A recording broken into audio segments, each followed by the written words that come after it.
किरण चाहे सूरज की हो या फिर आशा की, जीवन के सभी अंधकार को मिटा देती है।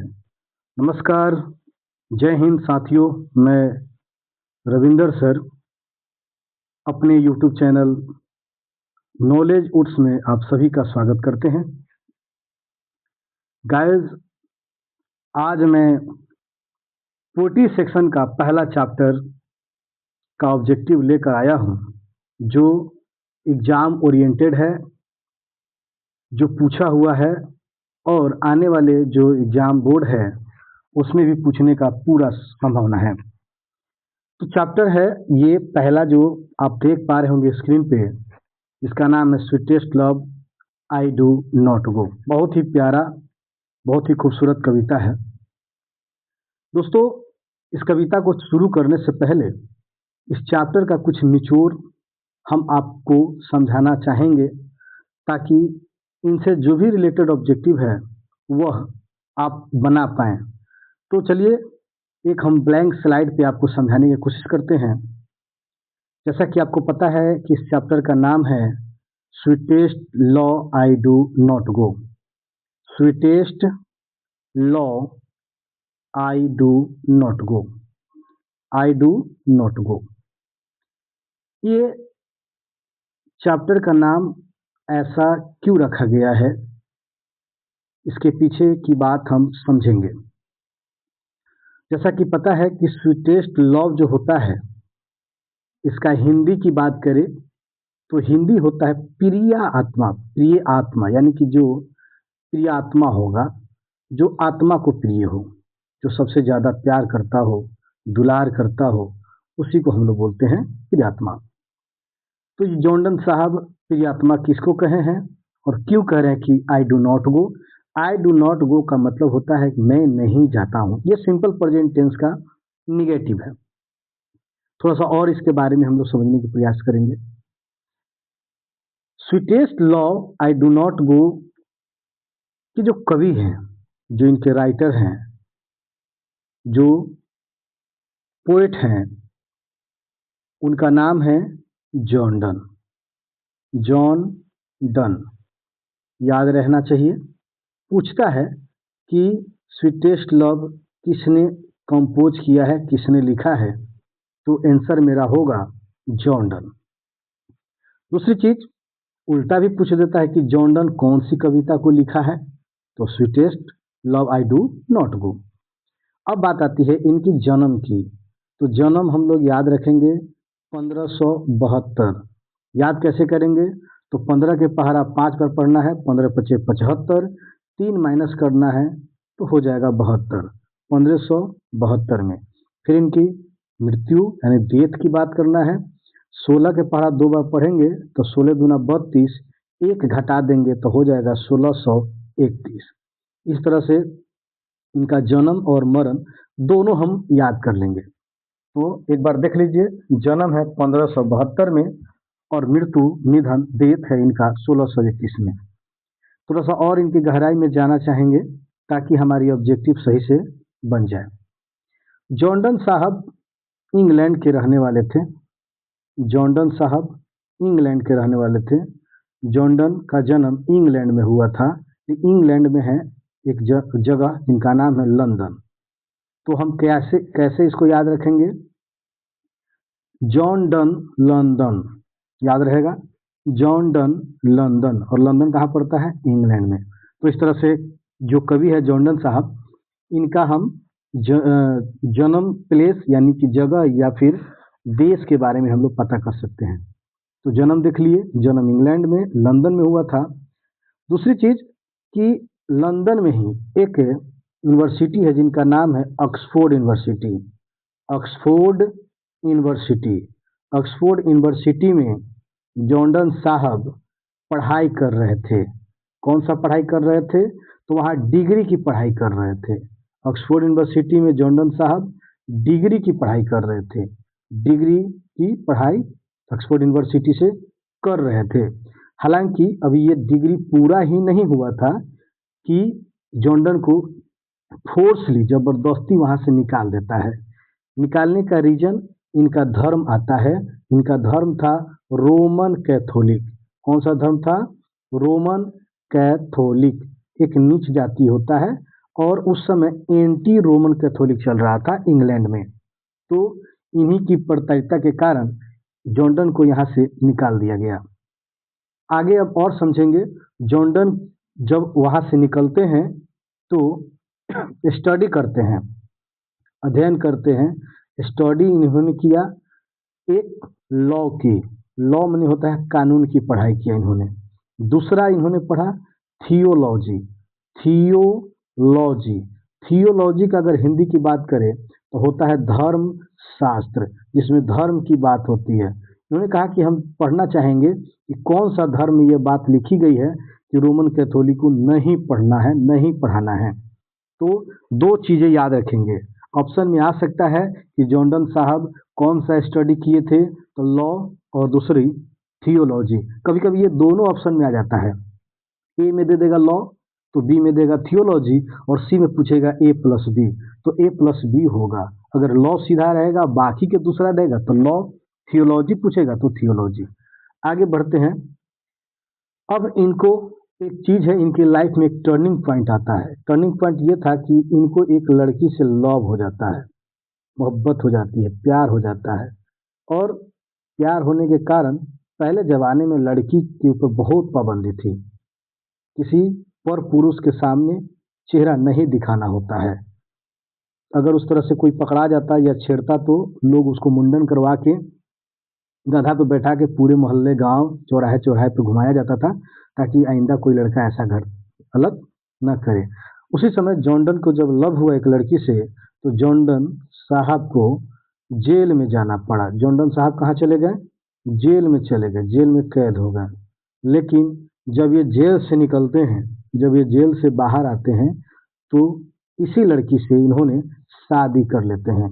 और तब अपनी पत्नी को हमेशा प्रेमिका ही बुलाते, क्योंकि प्रेम करके शादी किया था, लव मैरिज था, तो इसीलिए उनको हमेशा बिलव्ड कहते थे। प्रेमिका को उपाधि दिया था उन्होंने। अब आती है इनकी ज़िंदगी बहुत मज़े से जा रहा था, ठीक ठाक चल रही थी। उसी समय एक और टर्निंग पॉइंट आता है कि जॉर्डन को एक कंट्री है जिनका नाम है जर्मनी। जर्मनी जाना होता है, जर्मनी जाना होता है।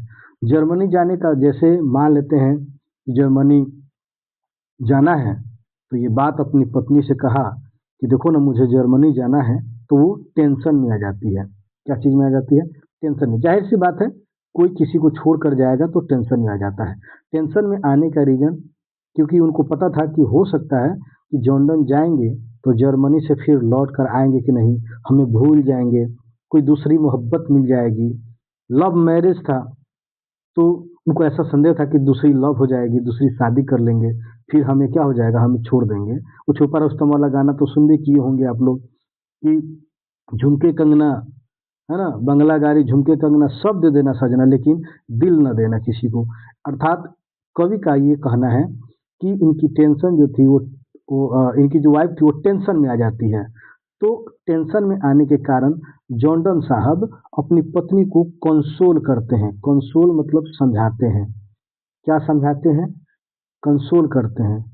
कहते हैं कि देखो प्रियतमा, मैं इसलिए नहीं जा रहा हूँ कि मैं तुमसे ऊब गया हूँ, और इसलिए नहीं कि मुझे कोई दूसरी मिल जाएगी, ठीक है। मुझे छोड़कर जाने का शौक नहीं है, मजबूरी है, जाना पड़ेगा। लेकिन एक और उन्होंने कहा कि देखो, तुम एक बात बताते हैं, सूर्य जो है वो कल चला गया था। ये अपनी पत्नी से शेयर करता है मैटर को, और उस समय कह रहा है कि मैं नहीं जा रहा हूँ। सूरज देखो, कल सूरज कल यहाँ से चला गया था, आज फिर से आ गया है, जबकि इसके पास ना तो कोई डिजायर है जिसको हम लोग इच्छा कहते हैं, ना तो कोई सेंस है जिसको हम लोग दिमाग कहते हैं, और ना कोई शॉर्ट रास्ता है, यानी कि छोटी सी रास्ता है कि सूरज अपना रास्ता भूल गया, जल्दी जल्दी घूम के आ गया। सॉरी, ऐसा नहीं है। ये जब जाकर आ सकता है तो फिर हमसे डरने की क्या बात है। हम इससे तेजी से आ जाएंगे, जर्नी को समाप्त करेंगे और तुम्हारे पास आ जाएंगे, है ना। जाएंगे ट्रेन से, आ जाएंगे प्लेन से। वो उम्मीद कराते हैं कि मानो जैसे मुझे पंख लगा हो, मैं उड़कर तुम्हारे पास आ जाऊंगा। इतनी प्यार मोहब्बत करता हूँ। पता है, जहाँ मैं देखता हूँ तुम ही नजर आते हो। जब भी तुम आहें भरते हो, जब तुम रोते हो, तो मेरा एक एक ब्लड जो कतरा है, ये जो जिंदगी, ये सब लगता है कि जैसे बर्बाद हो रहा है। ये मोहब्बत, ये प्यार इतनी सारी है, फिर हम तुमको कैसे भूल सकते हैं। जॉर्डन ये समझाते हैं, और इसी तरह से समझाते हुए उन्होंने कहा, स्वीटेस्ट लव। तब वहीं पे एक आवाज लगाया, प्रिय आत्मा, मैं नहीं जाता हूँ, मैं तुम्हें छोड़कर नहीं जाता हूँ, आई डू नॉट गो। और दोस्तों, इसी से इस चैप्टर का नाम पड़ा sweetest love, I do not गो। चलिए, अब आगे की वीडियो हम आपको बताते हैं। बहुत सारी इसमें चीजें हैं, जब हम समरी लेकर आएंगे तो इनके पूरे वृत्तांत, जितने भी इनकी जो चीजें हैं, वो आपके सामने हम पूरी तरह से पोस्टमार्टम करके रख देंगे, A to Z बता के रखेंगे, ताकि आपकी समरी हिंदी समझ जाएंगे तो अनुवाद करके आप लिख सकते हैं। फिलहाल अभी तो ऑब्जेक्टिव लेकर आए हैं, इन्हीं चीजों को हम समझते हैं। चैप्टर आपके सामने है, देख सकते हैं आप लोग। चैप्टर है sweetest love, I do not गो। तो पहला सवाल है, इस सवाल को हम देखेंगे। एक और चीज आपको बताना चाहेंगे कि इसमें जो सवाल है, जो एग्जाम ओरिएंटेड है, जो एग्जाम में पूछा गया है, और जो नहीं भी पूछा गया है, तो इस बार एग्जाम में आने की चांसेस ज़्यादा है। इसलिए आप लोग ध्यान से देख लीजिएगा, वीडियो को एक दो बार देख लीजिएगा। मैं आशा और उम्मीद के साथ कहता हूँ कि आपको फिर ये भूल नहीं सकते हैं। आप भूलना भी चाहेंगे तो नहीं भूल सकते हैं। तुझे जितना भुलाना चाहे उतना याद आए, जितना भुलाओगे उतना ही याद आ जाएगी। बस इसको ध्यान से सुन लेना है।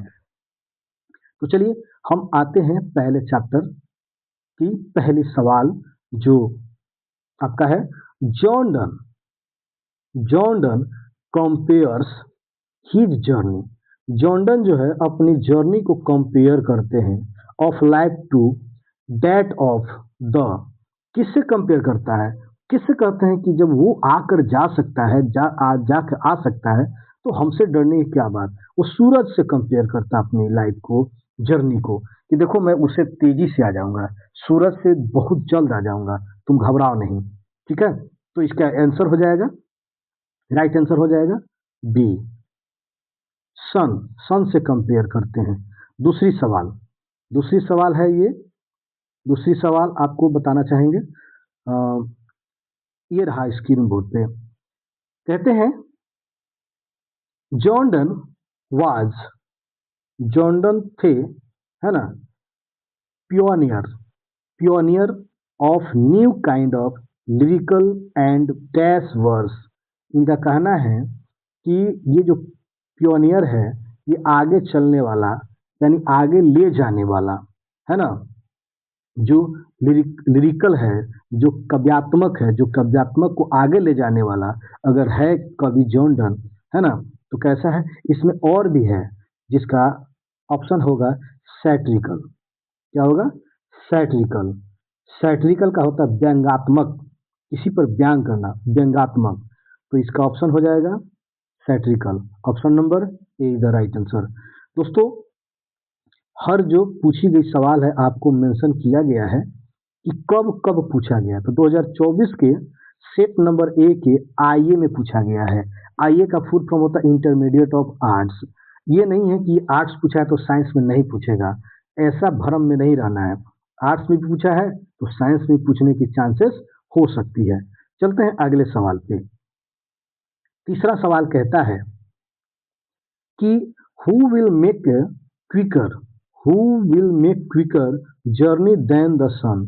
कौन है जो अपने जर्नी को सूरज से तेज कर देगा, क्विक कर देगा? तो वो है जॉर्डन साहब। जॉर्डन साहब ही तो कहा था कि मुझसे डरने की क्या बात है। जॉर्डन ही कहा था कि मैं सूरज से तेजी से आ जाऊंगा। ठीक है, तो इसका ऑप्शन होगा ए नंबर, जॉर्डन। अगले सवाल, सवाल नंबर 4, नेक्स्ट क्वेश्चन है कि Jordan is a, Jordan is a dash poet.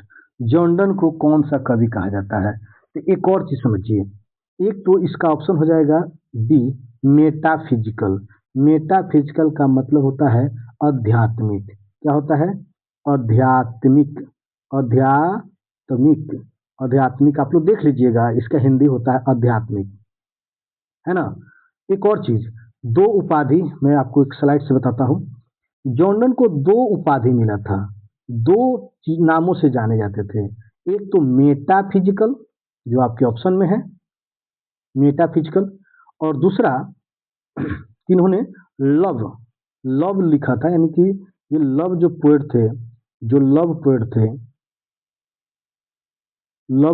थे, इनको उपाधि मिला इसलिए कि इन्होंने लव पोएम लिखे थे। तो इनको दो नाम से जानते हैं, एक लव पोएट रीजन, इन्होंने कविता लिखा था लव पोएम। स्वीटेस्ट लव को लव पोएम कहते हैं। हालांकि लव लव होता नहीं है, ये लॉ होता है। इसको हम लोग इंग्लिश में लॉ पढ़ते हैं, लॉ समझ आ रही है, लेकिन हम लोग यहाँ लव समझ पा रहे हैं। ये आप लव, लव का मतलब ये लव होता है, जिसको प्रेम, बिहारी है तो थोड़ा सा उच्चारण आपको कहीं ना कहीं ये होगा, है ना। तो मेरा ये कहना है कि उनको दो नाम से जानते थे, एक लव पोएट इसलिए कि वो लव पोएम लिखे थे, और एक मेटाफिजिकल पोएट के रूप में जानते हैं, जो ऑप्शन में है मेरा, ऑप्शन नंबर बी। इसका होता है आध्यात्मिक कवि। दोनों ऑप्शन में आ सकते हैं, लव पोएट भी आ सकते हैं, मेटाफिजिकल आ सकते हैं। अगर ए भी करके देगा तो हमको दोनों लेकर चलना होगा। चलते हैं अगले सवाल पे। Next question number 5। Question number 5 कहता है दैट दोस्त मी एज दोस्त से इज फ्रॉम। देखिए ये चीजें हैं ओल्ड इंग्लिश का लिया हुआ है, इसका उच्चारण आप करेंगे तो अलग अलग हो जाएगा।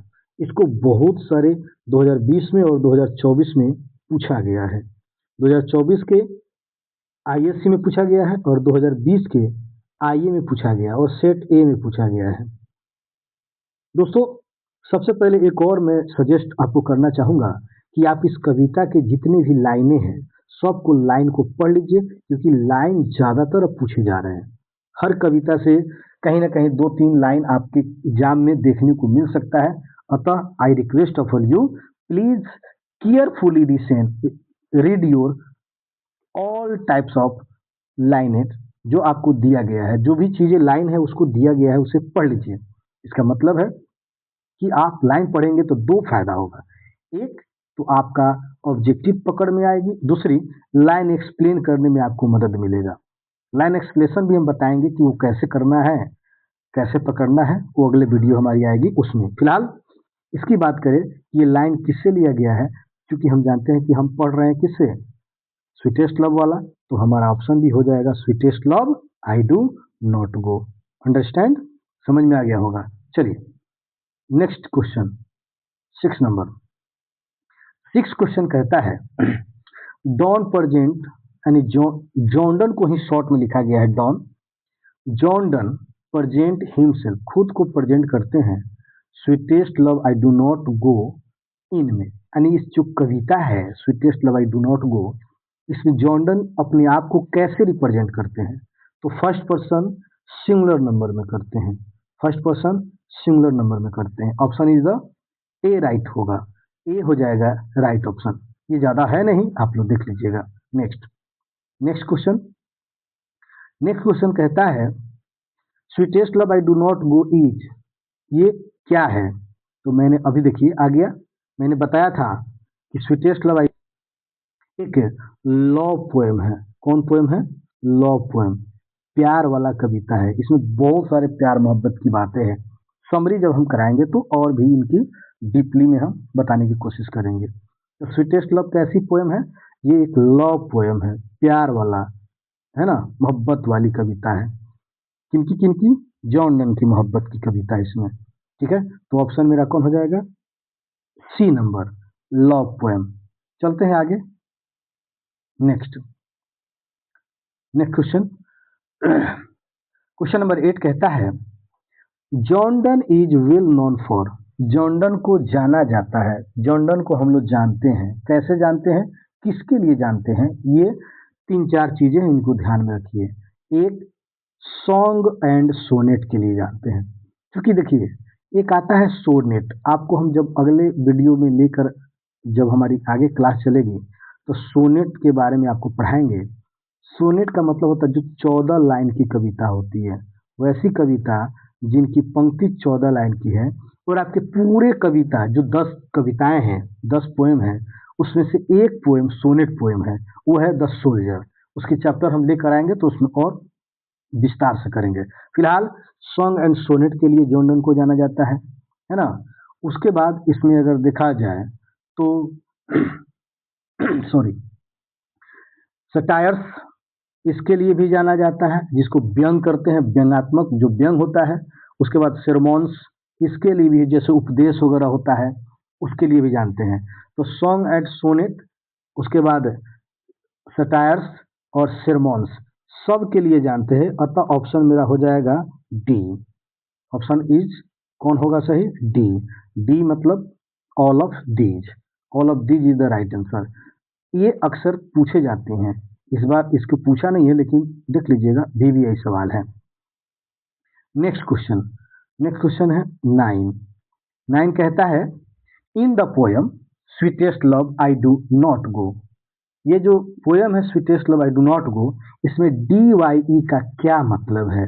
DYE का मतलब क्या है? मैंने बोला था कि ओल्ड इंग्लिश, ये ओल्ड लैंग्वेज है इनका इंग्लिश का, उसमें लिखा था। इसका मतलब होता है टू डाई, मतलब मर जाना। इसका मतलब है मर जाना। किसके लिए? ये DYE किसके लिए लाया है?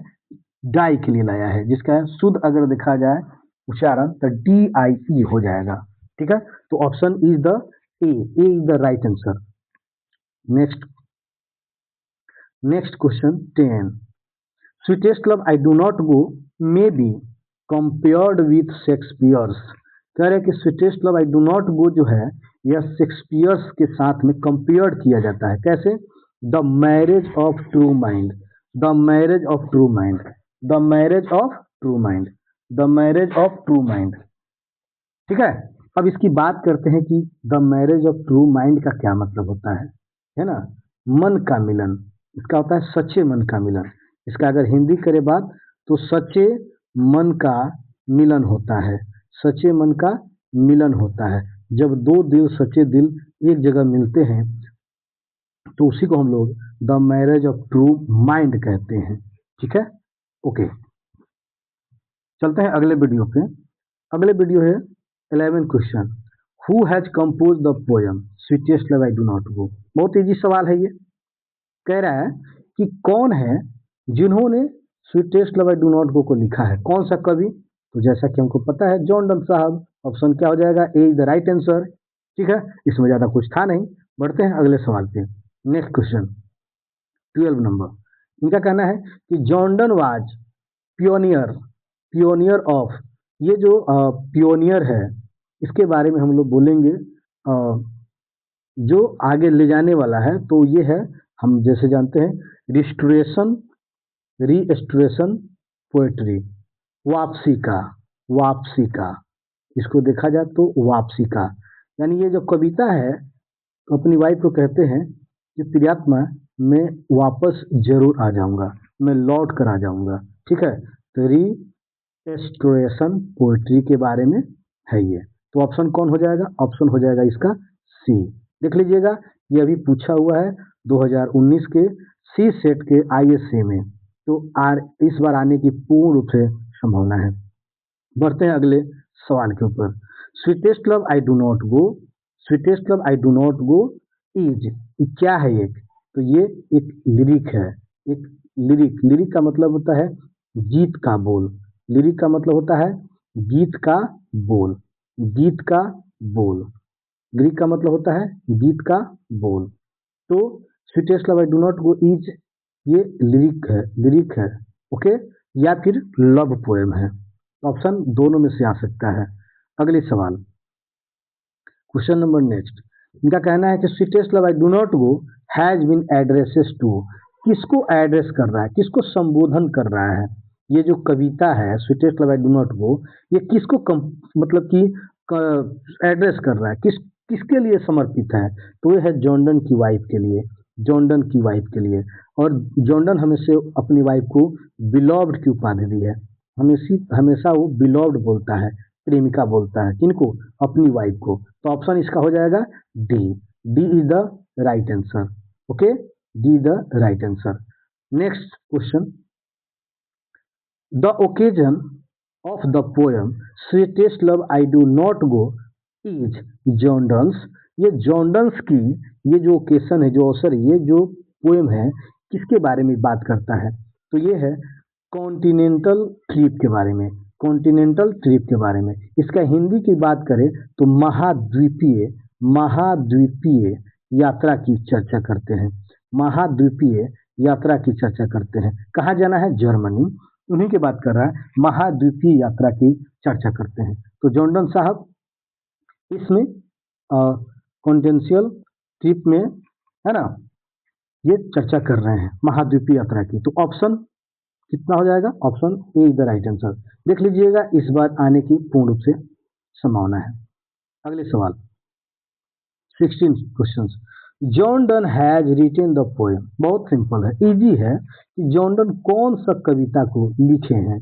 तो वो है sweetest love I do not गो। बढ़ जाए आगे, चलते हैं अगले सवाल पे। Next 20, the poet in the sweetest love I do not go is beloved. मतलब अपने बिलव्ड से, ये कह रहा है कि जो पोएट है sweetest love I do not गो, ये अपने बिलव्ड से सैड है, उदास है ना? क्यों उदास है? इसलिए उदास है, देखिए यहाँ पे आपको टायर्ड ऑफ बहुत कोई मार देगा, ऐसा नहीं है। सैड फॉर होगा, सैड फॉर का मतलब है उदास हो जाता है। जाहिर सी बात है कि कोई अगर छोड़कर किसी को जाता है तो मन उदास हो जाता है। तो अपने बिलव्ड से क्या है, वो उदास हो जाता है। इसीलिए वो समझाते हैं कि मैं लौट कर आ जाऊंगा। ठीक है, तो guys option is the C right answer. C is the right answer. Next question, next 18 number question हम देखेंगे। Jordan is going to dash leave his wife behind. कह रहा है कि जॉर्डन जो है अपनी पत्नी को छोड़कर कहाँ जा रहे हैं? वो जा रहे हैं जर्मनी। कहाँ जा रहे हैं? जर्मनी। वीडियो शुरू से ही बताए थे कि उनको जर्मनी जाना था, तो अपनी पत्नी को जैसे बोले तो वो टेंशन में आ जाते हैं। तो कहाँ जा रहे थे? जर्मनी। ये ऑप्शन हो जाएगा बी राइट आंसर। आगे चलते हैं next question number 19, Jordan thinks that. Jordan सोचते हैं कि डैश इज सर्टेन, यानी कि क्या ऐसी चीज है जो निश्चित है। देखिए 2023 में पूछा है, तो गाइस 2026 में पूर्ण रूप से आने की संभावना है। ये आईएससी में भी पूछा था और आईए में भी पूछा था, यानी साइंस से जो लिए थे उससे और आर्ट्स लिए थे उससे, दोनों में सवाल थी। तो ये इसका ऑप्शन की बात करें तो ए हो जाएगा, डेथ। जॉर्डन को की सोच थी कि मृत्यु जो है वो निश्चित है, हर आदमी की आती है तो हमें भी आएगी। तो थोड़ा अलग अलग जी करके हम देखना चाहते हैं कि हम दोनों एक में नहीं रहेंगे तो कैसा फील होगा, है ना? वो रिहर्स करना चाहते थे अपनी जिंदगी की कि हमारे और हमारी प्रेमिका के बीच अगर डिस्टेंस हो तो फील कैसा होता है। यानी उनका मानना था कि मृत्यु तो आना ही आना है, क्योंकि सर्टेन है जिंदगी में हमारा मौत आना ही आना है, वही निश्चित है। जॉर्डन का ये सोचना था। नेक्स्ट 20 क्वेश्चन कहता है कि Jordan want to go away. Jordan wants to go away because he is not tired of his. Jordan इसलिए नहीं जाना चाहता था क्योंकि वो ऊब चुका था। टायर्ड का मतलब होता है थक जाना या ऊब जाना। थक जाना या ऊब जाना, समझ में आ रही है? जिसका सिनोनिम्स होता है वियरनेस। क्या होता है? वियरनेस भी होता है। पूछता है कि वियरनेस का सिनोनिम्स क्या होगा, तो होता है टायर्ड, या टायर्ड का वियरनेस सिनोनिम्स क्या होगा? होगा क्या चीज? टायर्ड का सिनोनिम्स वियरनेस हो जाता है। एक चीज आप लोग इसे देख लीजिएगा फिर से कि टायर्ड का सिनोनिम्स यानी पर्यायवाची शब्द वियरनेस होता है। वियरनेस होता है जिसका होता है अर्थ हिंदी होता है ऊब जाना, थक जाना। ठीक है, तो कह रहा है किससे? तो अपनी प्रेमिका से। Option C is the right answer. उम्मीद करते हैं कि आपको समझ में आ रही होगी। आप वीडियो पे कमेंट करके बताएंगे कैसा लगा। ठीक है, आगे और भी हम आपको क्वेश्चन करा रहे हैं। देखिए इसको, ओ देखिए ओ जो है ये निगेटिव वर्ड है। जब दर्द होता है, जब बेचैन मन हो जाता है, जब हम उदास हो जाते हैं, जब हमारी जो इच्छा है वो पूर्ति नहीं होती है, हमारे चाह के हिसाब से काम नहीं होता है, तब हम कहते ओ। तो वही कह रहे हैं Jordan, O how feeble is man's power. कह रहा है कि ओ कितनी कमजोर होती है इंसान की ताकत। वो हमेशा गुड फॉर्चून चाहते हैं, अपनी जिंदगी में अच्छी किस्मत चाहते हैं। वो चाहते हैं कि हमारी लाइफ में हमेशा खुशियां ही खुशियां मिले। जब थोड़ी सी दर्द होती है तो गाना याद आ जाता है कि रब ने भी मुझ पे सितम क्या किया है, सारे जहां का गम हम ही को दिया है। अर्थात जॉर्डन का ये मानना था कि इंसान की ताकत बहुत कमजोर होती है। तो ये लाइन किससे लिया गया है? यह लाइन लिया गया है sweetest love I do not गो से। ठीक है, क्योंकि जॉर्डन कहना है कि देखो मैन ही उसकी पावर ही होती है कमजोर। तो जो सोच रही हो ना, बेचैन हो रही है ना, कोई भी हो जाएगा, कोई भी सुनकर हैरान हो जाएगा। इसमें नई बात नहीं है, क्योंकि फितरत ही होती है मानव की घबराने की, इस तरह से छटपटाने की। तुम भी छटपटाओगे, तुम ही बेचैन हो, है ना। मैं जाकर आ जाऊंगा।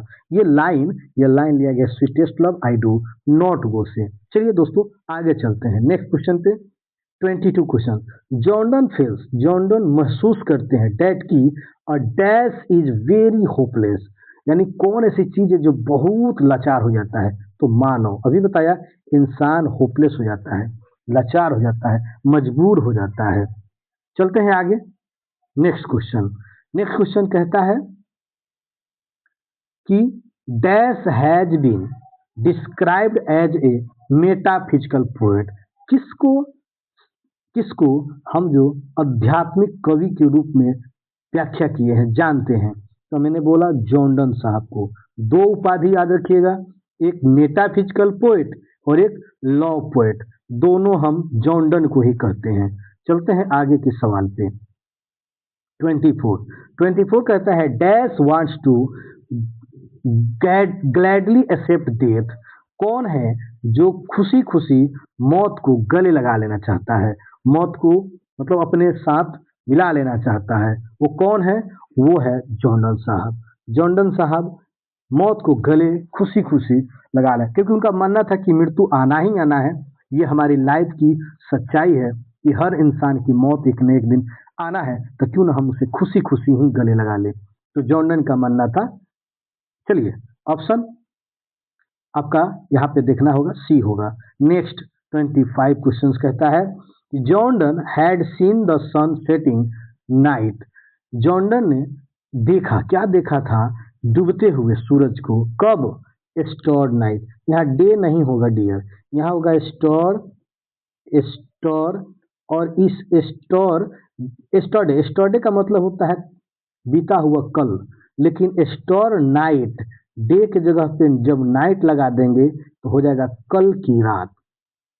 ठीक है, तो ये स्टार, यहाँ स्टार लगा करके जब हम इस डे को हटाएंगे और यहाँ से नाइट जोड़ देंगे तो हो जाएगा बीता हुआ कल, यानी रात, कल की रात।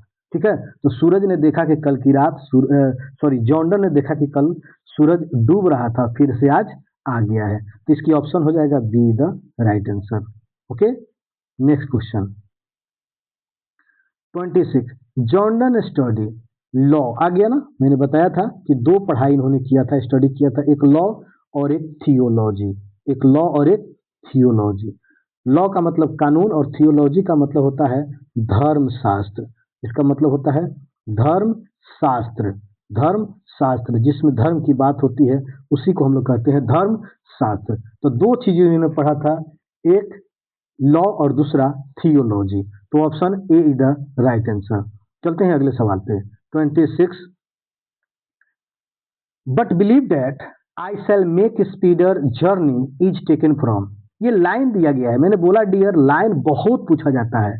आप देख सकते हैं कि 2021 यानी 2021 में आईए के सेक्शन पार्ट में पूछा गया है, और 2022 में भी आई मतलब कि आईएससी में पूछा गया है। सेट ए और सेट ए दोनों है।